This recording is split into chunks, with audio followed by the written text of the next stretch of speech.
Welcome to our weekly reading where we explore all things astrological. From our two different points of view in two different locations in the world, we bring to you a unique astrological perspective on what is happening right now across the globe. So here we go. Hi everybody. This is Diana in LA and Cary in the UK, and we're here to talk about this week's stars. It's been quite a week since the inauguration in the United States. So I'm going to start there, because as much as there was some relief in the peaceful transition of power, there is still very much energy running right now that is in reaction to that. And even though it does appear to be all quiet on the Western Front, it isn't so quiet. There is much going on inside, behind the scenes. Venus is conjuncting Pluto all week long. There are many things going on that we can't observe and that we can sense, though. And because there are so many enormous questions out there about what to do next, how to bridge and heal the rift that we have here in the United States, there is deep underlying concern that is occurring. And as we move in this week to our full moon, boy, is that a chart which we will talk about, where we have a huge opposition from the moon, of course, as the full moon in Leo, opposing Saturn, opposing Sun, opposing Jupiter, and opposing Mercury the next day. So there's against the T-square of Mars and Uranus still conjunct in the sky in Taurus. So there's so much going on right now, and if you are feeling underneath of it a kind of unrest in yourself or disquiet, it's because there's more coming, and there's more happening that we don't even know. Of course, in this big transition of power in our world right now, we are trying to move this monstrosity of difficult challenges that are in our world, trying to bridge the gap, and it is a big gap. So, in the spirit of the Grand Canyon, how is it going on your side of the world, Cary?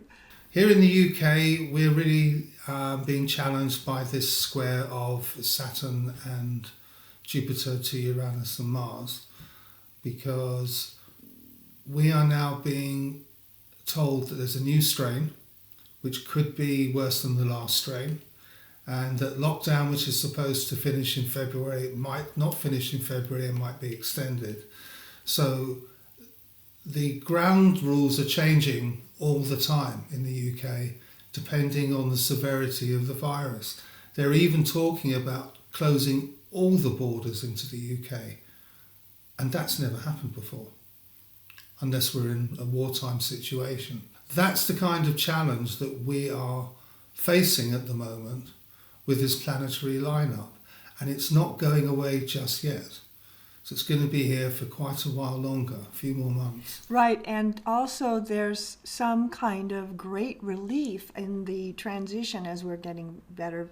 The vaccinations are going around, that for better or for worse. There's so many questions about that. There's not trust of the vaccinations even necessarily, right? There's a lot of unknowns here. And what I notice is that there's such a desire, a wish to get back to normal, let everything be okay again. Can't we just go forward and make it okay? And so there's a little bit of too much push that way. And what's happening is there's still the same problems that we had before, maybe even more so. And so that's the yoga, right? As we have to hold these two patterns of this transition, even though the problems are similar or even more. And so what am I trying to say? It's important to stay mindful and alert. And also, if you're sensitive, you're going to feel these energies underneath, the undercurrents that are happening. You're going to feel them. And you might be confused because you might be feeling really happy about the election and the results and where we're going in the future. That beautiful poem that was read was like stunningly beautiful. It, made us cry. The world just was in deep appreciation of the hope of our inauguration that happened here. And still, though, these problems are just sitting there, and it still feels to me, anyway, as I look at these charts as a powder keg out there, there is still so much unknown. There's more to come. And when you look at the chart for the inauguration, the rising sign of the new administration is 9 degrees Taurus. And you look at Uranus and Mars both being at 6 degrees Taurus, so right near the ascendant. So that shows an unusual type of an administration and a very robust administration, but also an administration that could be blighted by unexpected events. This week, Mars will cross over the ascendant of the new administration of the United States. So I would expect some very strong talking, very fierce talking to come out of this new administration on a particular subject. Or a challenge, right? So it gets challenged, or the challenges are greater than what was understood, or it's just literally challenged. So either the new administration is talking very strongly about what's next, or there's a challenge to that administration. All administrations, if they are sworn in on the 20th of January near 12 o'clock, will all have the sun normally at 0 degrees Aquarius and the rising sign at Taurus. So you look to see where all the other planets are there, where all the other planets are, and how they may affect that administration. Now, when the Trump administration came in, Saturn was trining Uranus, which was breaking free from the kind of structure that you've maybe seen before, and Uranus was opposed Jupiter. So 4 years later, you've got Saturn and Jupiter now squaring Uranus after all the activity that's happened in the last administration. And what I found really interesting, because of the way that President Trump ran his administration, it was all him. If you didn't agree with him, you were out. That is somebody who has Mars on his ascendant. And this new administration has replaced the president who's got Mars on his ascendant, which was a Leo ascendant, with Mars and Uranus on their ascendant. So this is going to be a very unusual administration. And the other thing is, as Uranus moves on over the next few months, it still will be squaring Saturn, but as we get to near the end of April, beginning of May, it crosses over the ascendant of this administration. Now, in the last administration, Uranus was also in the 12th house, and that was in Aries, but it never crossed over the ascendant.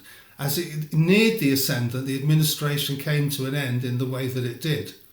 But in April and May, it will cross over the ascendant, so watch to see what happens to that administration at that time. We are in extraordinary times, and we're going to be looking for extraordinary leadership, and it'll be very interesting to see what happens with this planetary combination going on. Wow, that's so true. And I think they have to be very quick to pivot and respond, and sort of almost slapshot responding to the various things that are coming up, that the unexpected, right? All that Uranus energy that is unexpected things happening, having to respond quickly. It is so intense. And even though I know there's this relief, because I feel it too, just that at least, next, at least you could say, there's still this feeling of like, what is going to happen? It feels still like that. Well, you will feel like that when you've got Mars and Uranus squaring Saturn, because Saturn is your structure and Mars and Uranus are unpredictability, badly aspecting or adversely aspecting Saturn. So you're going to feel like that. The storming of Congress was Mars conjunct Uranus. That is a perfect example of that. Squaring Saturn, what would have happened if it went the other way? That's what you got to ask yourself when you've got that kind of square of Uranus to Saturn. So when the last administration came in and Uranus was trining Saturn, It was breaking free. It was something completely new. Now it's putting together what has been done, if that makes sense. And it doesn't matter which part of the political divide you're on. America's got to heal itself, but before it heals itself, it's got to go through some turbulence, and the turbulence is the square of Jupiter and Saturn squaring Uranus and Mars. At the moment, Mars will drift off and it will just be squaring Uranus. So there'll be lots of unpredictable events in the next few months and possibly all year with this administration. Just looking at the planet aspects that are happening this whole week long, we've got lots of conjunctions. Sun conjunct Saturn, conjunct Jupiter. The Sun is sitting there on top of all of that Jupiter-Saturn conjunction that's been happening, squaring, therefore, Mars and Uranus in Taurus. So we've got that Aquarius-Taurus polarity happening. And then on Thursday comes the full moon, where the moon opposes Sun, opposes Saturn, opposes Jupiter, and then shortly after opposes Mercury and squares Mars and Uranus. So that's on Thursday. It'll be 11:15 in Los Angeles and 7:15 in London. And so I wonder what's going to happen in the end of this week again, Thursday and Friday, because that's when, for some reason, as usual, we've been having this sort of increasing tensions at the end of the week. So more news, more disruption, more surprises, and a kind of shuffling. What I'm imagining is almost like people are a lobbing of a grenade into a room. It's like, what? We get surprised by the news. We get surprised about the plannings that are happening backstage. That's that Pluto-Venus conjunction also. That's another conjunction that's happening.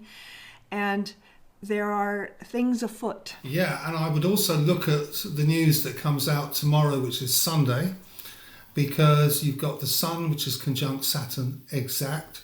So Sun and Saturn conjunct, that's serious, something serious will be discussed on Sunday, which will have huge implications for the United States and for the rest of the world.